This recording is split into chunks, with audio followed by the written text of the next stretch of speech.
This is Nightly Business Report with Sue Herrera and Bill Griffin.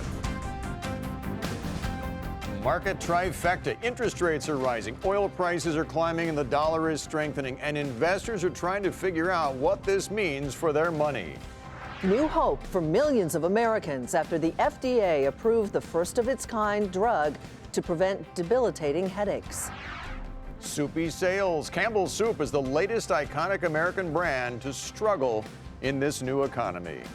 Those stories and much more tonight on Nightly Business Report for this Friday, May the 18th. Good evening, everyone, and welcome. There's a proverbial cloud over Wall Street. Investors all week were grappling with geopolitical concerns, along with rising interest rates, higher oil prices, and a stronger dollar. And today was no different. The market struggled to move with certainty in either direction. The Dow Jones Industrial Average added 1 point to 24,715. The Nasdaq fell 28, and the S&P 500 was off 7. For the week, all of the major indexes were lower. Dominic Chu takes a look at what's worrying Wall Street. There are a lot of risks to the market rally right now, but we wanted to kind of ask some of the biggest investor minds and strategist minds out there what they think the biggest risks are to the overall market rally. So let's take a look at some of these because they're all intertwined in some way. First of all, Chris Rupke, who's over at MUFG, he's an economist there. He says the thing to watch out for is the Fed. He says the biggest risk is Fed policy. The market doesn't tend to do well when the Fed is tightening. Certainly something front and center on his mind. Let's take it to another level here, somewhat interrelated. Also, the rising interest rate environment. This is Matt Maley over at Miller Tabak, who says every time we see a meaningful rise in rates, it exposes some sort of malinvestment in the overall system. It doesn't mean it will cause a major crash, but it could create the kind of scary environment or downdraft that we saw in February. Rising rates also playing in his discussion as well. Let's take a look at another one here.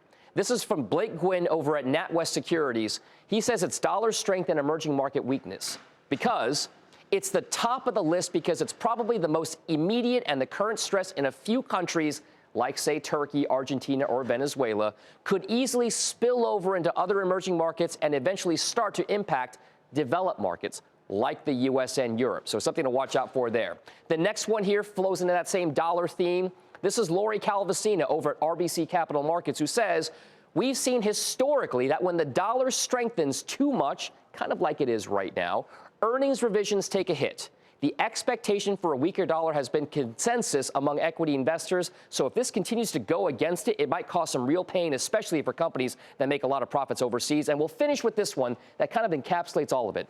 This is Ivan Feinseth over at Tigris Financial, who says it's all about revenue and earnings growth. Anything that would derail that train would be the biggest risk. So anything that takes advantage or knocks down corporate profits and sales could be a huge risk. All things to watch out for. For Nightly Business Report, I'm Dominic Chu. So with oil prices, interest rates, and the dollar on the rise, it's creating this trifecta of factors that one market expert says investors need to keep an eye on. That expert is with us tonight. We welcome back Mohamed Alarian, Chief Economic Advisor at Allianz. Mohamed, great pleasure to have you back with us tonight. Thank you very much. It is unusual to see those three asset classes move in tandem or to trend in the same direction at the same time. Why do you think this is going on?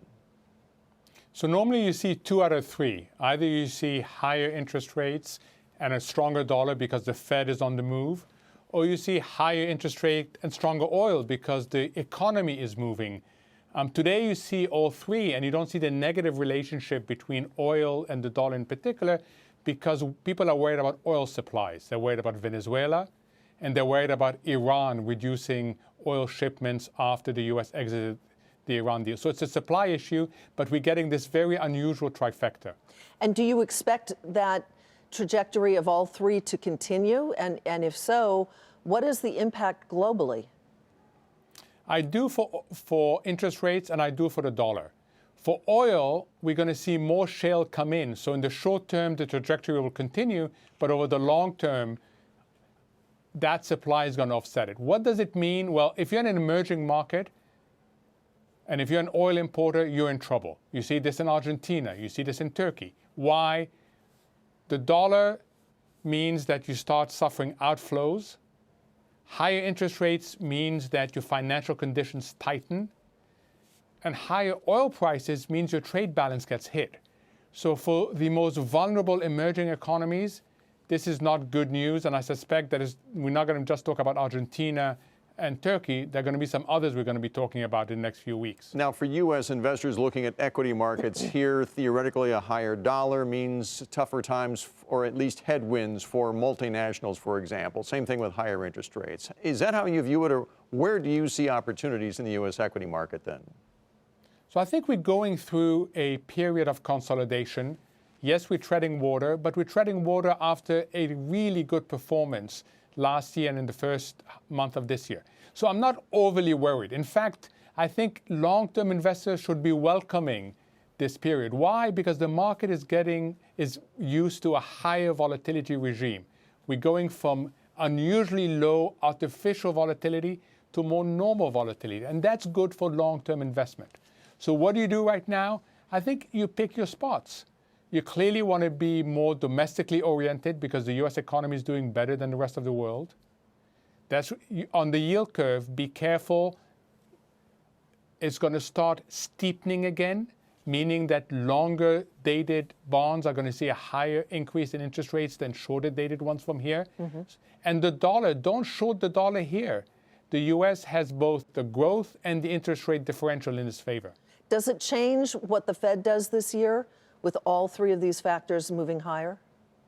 So ironically, Sue, the market has not only embraced very early on what the Fed has announced for the whole year, which is 3 rates in total, but a lot of the people now are embracing 4 rates. I don't think that's going to happen. I think we're going to get 3 total interest rates this year, it means 2 more from here, and the Fed is going to be very careful. The Fed is not going to disrupt this market in a major way. If it is disrupted with a big F, with a big I and an F, it's because of the rest of the world. The great Mohamed El-Erian with Allianz. Always good to see you again. Thanks for joining us. Have a good weekend. Thank you. Well, we mentioned those higher oil prices, and as oil prices rise, so do gasoline prices. And as Jackie DeAngelis reports, drivers are taking notice. A little over a week before Memorial Day weekend, and gas prices are already up. The national average for a gallon of regular gasoline higher by 57 cents from this time last year, standing now at $2.91. I think my tank is $5 more than it was before. If the prices continue to go up and stay up for a while, I'll probably start thinking about how to economize a little bit more. I don't have much of a choice. I have to, you got to put the gas in the car. The rise in pump prices comes alongside a spike in crude oil. In the last 3 months, oil is up less than 17%. While higher oil prices are good for producers, those companies using oil as an input could suffer. And there's a tipping point where oil too high can have a chilling effect on consumers. This is a big issue for U.S. consumers. There'll be questions about, what does this do potentially for a recession? I think people will start to get worried as we move significantly higher. But I was just in Abu Dhabi, and the Indian oil minister was there, and he said, look, these prices are starting to pinch us now. So for certain key consuming countries, China and India, I think they're going to be watching these rising prices. Where do we go from here? Oil prices have more reasons to go up than down. Geopolitics, a reduction in Iranian exports, problems in Venezuela, all while global demand forecasts are robust. What does that mean for gasoline? Well, consumers could see $3 very soon, maybe even by Memorial Day, which means there's probably more pain to come since the peak of the summer driving season doesn't really hit till the 4th of July. For Nightly Business Report, I'm Jackie DeAngelis. Investors are also watching geopolitical developments, especially when it comes to North Korea. In fact, today the Wall Street Journal reported that training exercises involving U.S. bombers and South Korean planes were canceled. That decision came after threats from Pyongyang to withdraw from next month's planned summit with President Trump in protest of those scheduled training exercises. There is also uncertainty surrounding trade negotiations between the U.S. and China, and they have been keeping investors on edge, and today was no different. White House economic advisor Larry Kudlow said China is meeting many of our demands and that it offered to reduce their trade gap with the U.S. by more than $200 billion. But the Chinese were swift to react to similar reports earlier today. Eunice Yoon is in Beijing.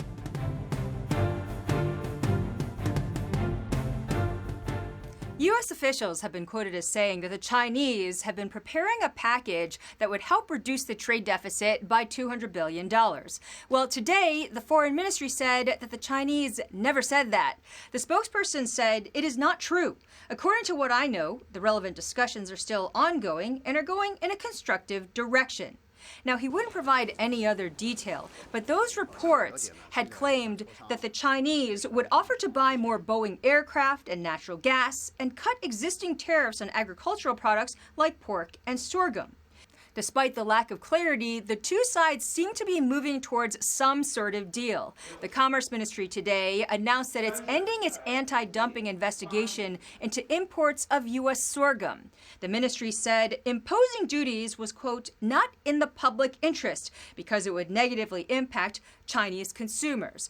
That investigation was seen as one way the Chinese government was trying to pressure President Trump by threatening U.S. agricultural imports into China. All this comes after President Trump met the Chinese delegation led by Vice Premier Liu He at the White House. Meanwhile, I spoke with people in the American business community here, and there's concern about where these discussions are headed.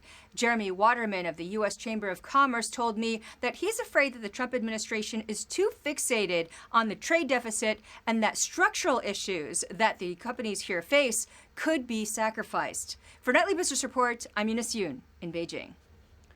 Meanwhile, in Washington, the House today failed to approve a sweeping $860 billion farm bill. Members of the Freedom Caucus voted against that bill after failing to get concessions on spending cuts and a promise to call a future vote on immigration. Democrats also voted against that measure. The farm bill is generally viewed as a safety net for millions of American farmers. It also includes the federal food stamps program. The Senate, by the way, is also working on a separate bipartisan bill. It is time to take a look at some of today's upgrades and downgrades. Advanced Micro Devices is rated outperform at Cowen in new coverage. The analyst says AMD's products are at an inflection point. The price target is $18 a share. The stock rose 1% to $13 even. Spotify is being rated a strong buy at Raymond James in new coverage. The analyst says the company could double its subscriber base, expand gross margins, and generate material free cash flow. The price target is $190, but it's feeling the pressure from YouTube's move into music streaming, and the stock as a result was off 5% to $150.80. Marriott's rating was raised to outperform from in line at Evercore ISI. The analyst says that improving economic growth will work in Marriott's favor. Price target $155. The stock closed at $138.52 today.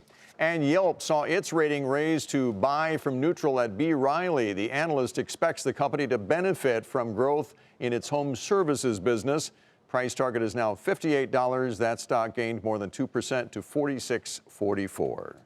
Still ahead, as the market searches for direction, our market monitor has a list of stocks he says could rise double digits over the next year.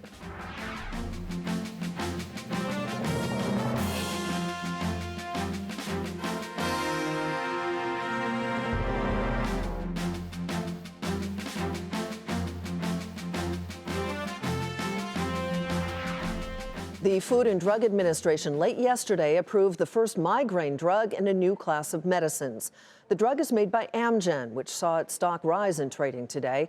But as with every new treatment, there's always the question of effectiveness and cost. Meg Terrell looks into that. As many as 36 million people in the U.S. experience them, debilitating headaches that can last for hours or even days, migraines. Now, the first of a new group of drugs has been approved in the U.S. to prevent them. I'm excited because this is the first time in history we have a treatment for migraine that's based on what we know about what's going on in the brain during a migraine attack. It adds a little bit of validation to migraine as being a neurologic disease. The drug is called Aimovig, and it's made by Amgen and its partner Novartis.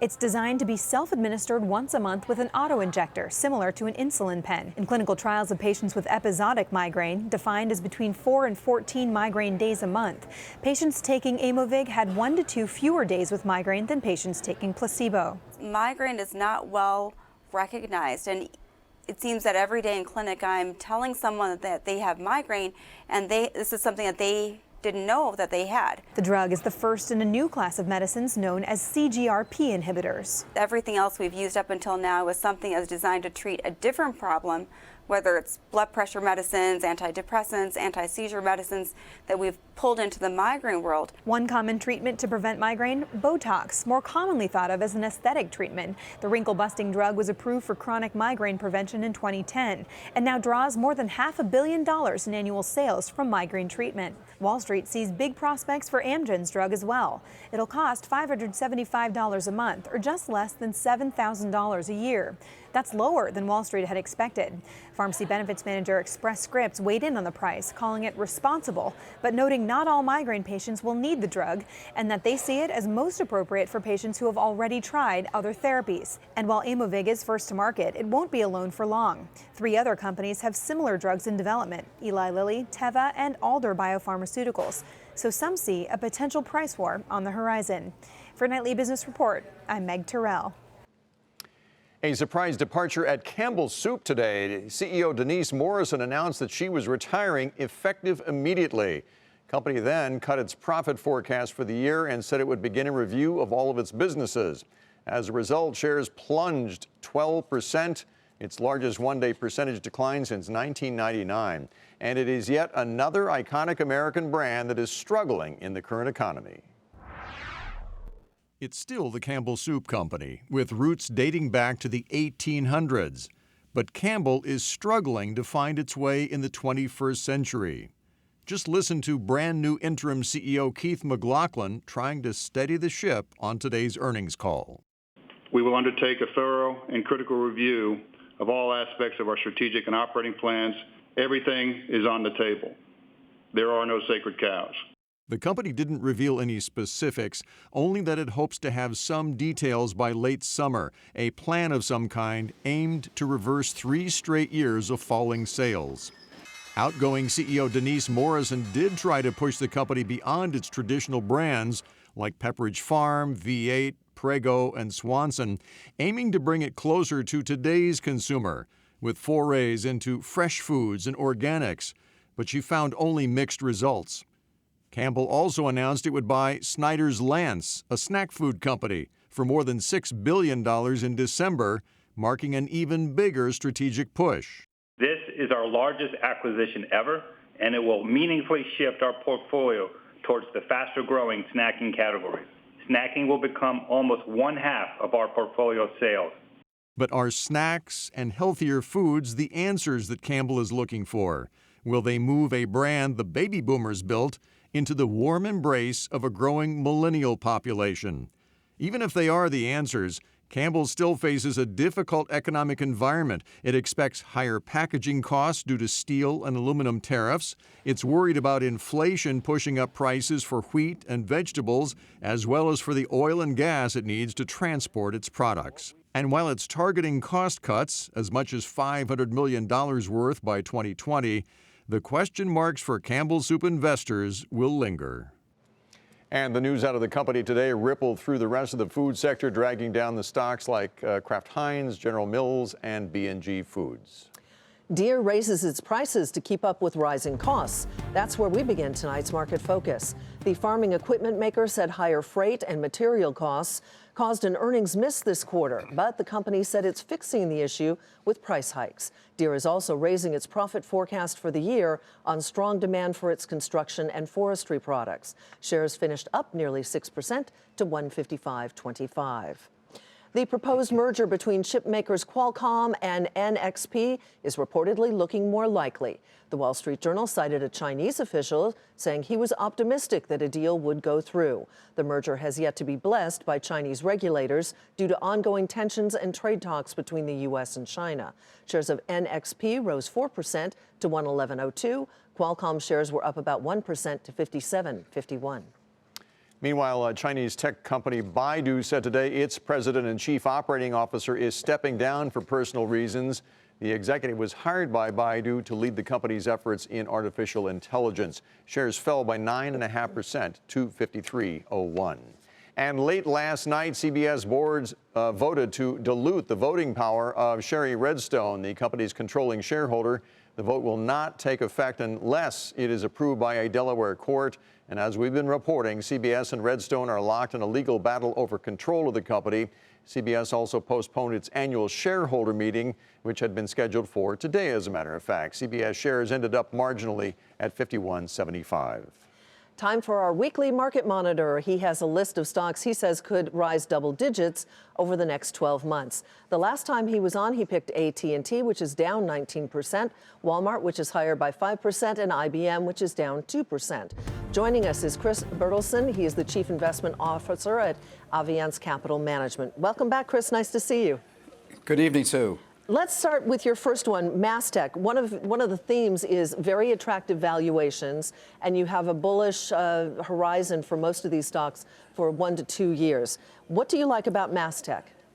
Well, it's all USA stock, so not really affected by the dollar that much. And it's really a situation where you buy one and you get one free. Not only is it cheap and well known for its engineering and construction in the pipeline business and servicing and doing infrastructure for unconventional oil services, that's fracking and whatever, but also they're a huge player in the rollout of 5G. And 5G is simply faster communications with your cell phone, more data through it, and more everything that we use every day when we use cell phones and communication devices. So they really have both sides of the equation as far as growth is concerned. They beat both top line and bottom line, and they raise their expectations. And, you know, short of a real economic drawback or recession, I think this stock certainly has room to grow very nicely over the next 12 months. Then there's Rio Tinto, which of course is one of the world's big mining companies. But if you're looking for value, I guess you're finding it there. They've been underperforming for years. Absolutely, for Bill, for 10 years, and certainly for the last 5 years, definitely. People really turned away from everything to do with materials and mining and that whole area. And here you're buying a $100 billion stock. You're buying a stock that produces aluminum and steel and even diamonds. So it has all sorts of areas that are commodity related. And the stock is trading at 11 times earnings with a 5% yield. So my view on it is that we're seeing world growth now, particularly growth in the middle class and more consumption of things. You know, copper, steel, to the automobile industry, whatever. And I think it fares very well, been underperformer for years, and now's the time to take a look at it. Let's very quickly take a look at Western Digital, which is your third pick. Why do you like it? Western Digital is really stupid cheap.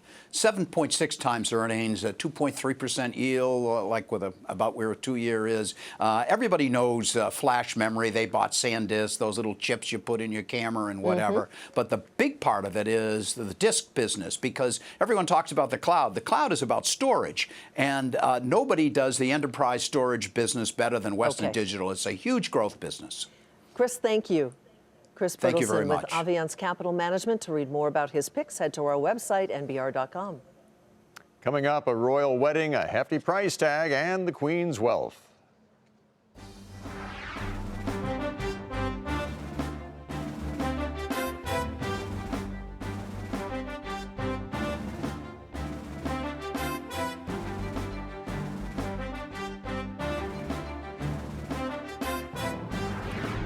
The Vatican issued a harsh critique of the global financial system, calling for more market regulation. The church says recent economic crises have proved that the markets are not able to govern themselves, and an injection of morality and ethics is needed. The 10,000-word document approved by Pope Francis attacked CEO compensation, the rise of payday lenders, and referred to some complex securities contracts as, quote, ticking time bombs.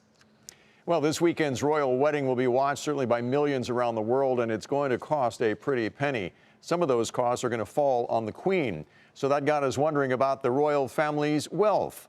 Wilfred Frost is outside Windsor Castle for us tonight. The royal wedding is expected to cost as much as $45 million, the vast majority of which will be going towards security. That cost will be footed by the taxpayer and the Queen but much higher portion by the Queen this time than compared to 2011 for the wedding of Prince William and Kate, which was a state occasion. Tomorrow's wedding is not. But can the Queen afford it? Here we take a look at her finances. The Queen's total personal wealth is estimated at $490 million. That stems from an investment portfolio of around $150 million and large amounts of property, including Sandringham Estate in Norfolk and Balmoral in Scotland. She doesn't actually own Windsor Castle nor Buckingham Palace. They sit in a charity called the Royal Collection Trust, along with the Crown Jewels. The Queen can use them, but not sell them. Most of the Queen's income comes from the Crown Estate, which she also does not own. It has a value of $16 billion, stemming from large amounts of property in London and some 2 million acres outside of it. She receives the Sovereign Grant each year, which is roughly 15% of total income generated by the Crown Estate. Last year, that came to $58 million. The remaining 85% goes to the UK government. She also gets around $20 million per year of income from the Duchy of Lancaster, a private pool of capital that has existed for the sovereigns since the 1300s. Similarly, her son Charles, the Prince of Wales, gets his own source of income of around $20 million per year from the Duchy of Cornwall. It's up to the Queen and the Prince of Wales how they disperse that income among their children. For Nightly Business Report, I'm Wilfred Frost, outside Windsor Castle. Now you know. You're going to get up early and watch? Absolutely, with a hat. I'll watch the highlights. That does it for us tonight. I'm Sue Herrera. Thanks for joining us. I'm Bill Griffith. Have a great weekend. We'll see you Monday.